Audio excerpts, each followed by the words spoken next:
You look out the window and watch the climate change happen.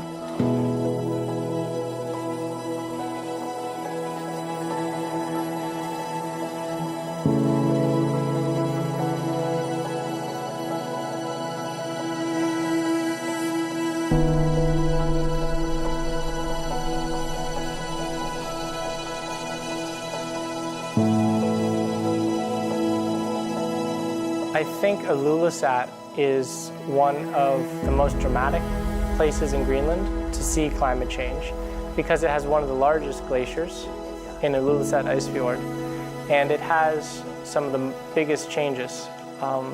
You know, that band of clean exposed bedrock that I was talking about, it's really wide, it's huge in Ilulissat, and you can see the glacier flowing into the sea and just how high the stresses are and the ice dynamics causing all those cracks in the icebergs flowing in the ocean. It's a very dramatic setting.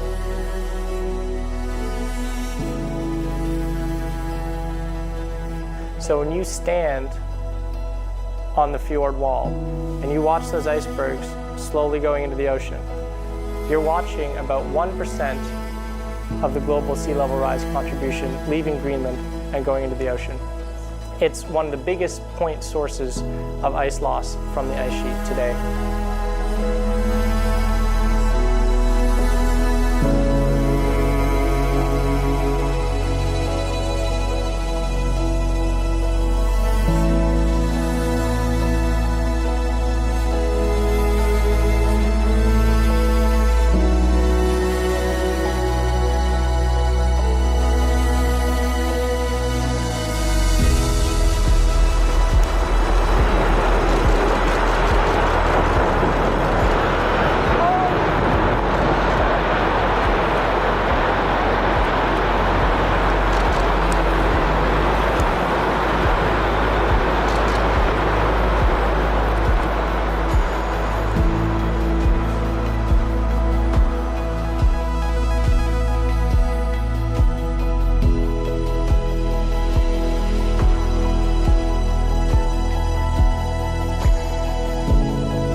We cannot get around that. We can come up with a lot of other factors that might influence it, but our carbon footprint is the key factor in this aspect, because we don't get around the fact that it is our carbon emissions that are the key factor in this.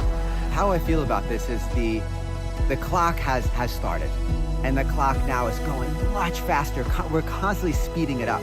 So what we're asking our kids to do is we want them to stop the clock. We have to stop it now, because by the time it gets to them, the clock will be way too fast. They won't have the time left to make a difference. We have the time now to make a difference. They won't. So I hope we actually do something so our future generations can walk on this beautiful glacier again. Those of us who study climate change, we think we have a pretty good idea of how it's happening and how it's happening faster than politicians are reacting. But an event like that comes and it's happening even faster than I think it should be happening, which makes me a little cautious about where we're going in the future. It's happening faster than we forecast at the moment.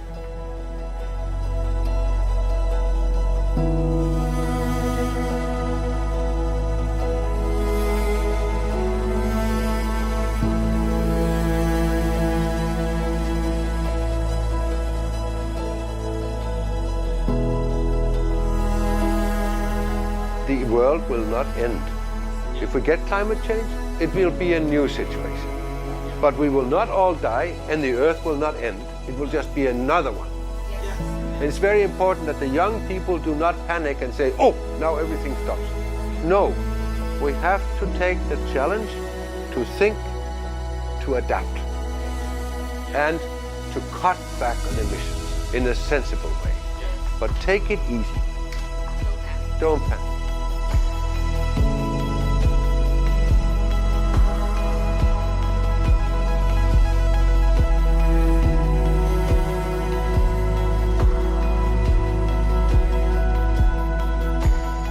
My message is very simple. Please, please, please stop burning fossil fuels and go on renewables. Wind, solar, hydropower, whatever. That would be so lovely. We can always do something individually. We don't have to wait for others to do so or tell us to do. And I think it's very important that we all think that we can start today. We don't have to wait. So I think focus should be replacing fossil fuel on very large volume consumers like power plants or production facilities in general. Our neighbors are burning, we are drowning, so please be more thoughtful of your fossil fuel consumption and commute to work by public transport at least once a week. That would be nice.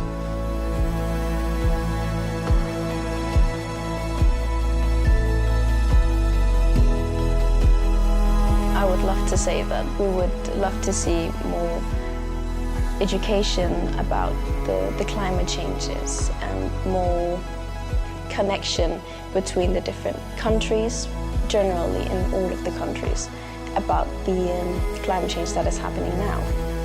Because after all, climate change is under children's rights. Every child has the right to live in good conditions. I have and quite big workshops where I have had all from local hunters to you know, and also representatives from the scientific community, and then all the relevant stakeholders, both national and international stakeholders, in relation to these issues, simply to discuss what are the important issues and how can we solve them together. I don't want to stimulate the ideas. I want to facilitate the process of getting the ideas, and I think that's one of the things that I can actually, that I can make people with very different backgrounds cooperate, and that's maybe my best quality. 解冻格陵兰采访纪录团队亲自造访11个城镇，与专家学者、政府官员、当地居民深度访谈。气候变迁已经是不争的事实，因应调适跟积极的付诸行动，才是我们每一位都必须面对的课题。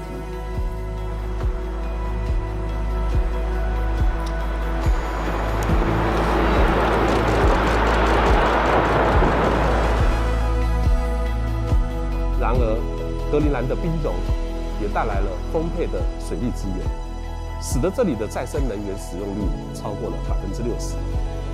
孩子们能在夏季的溪边开心玩水，变暖的洋流带来了丰富的渔业资源。从冰层中裸露的土地，有着更多的可供畜牧、耕种的农业发展机会。我大胆地预言，渐渐地，在北极的格陵兰将成为宜居的城市。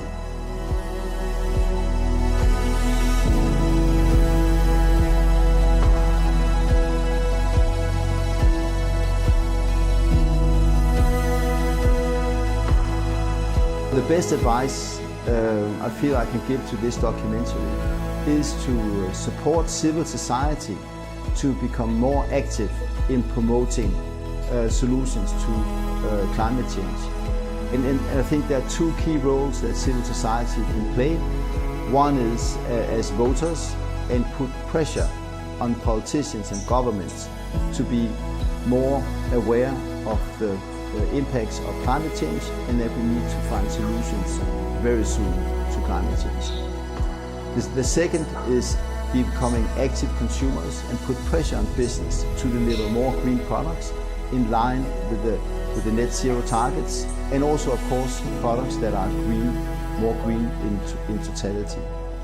And I think that the more you can link what you're doing on spot, on site, different places in the world, to the global movements for civil society, the more impact the documentary will have.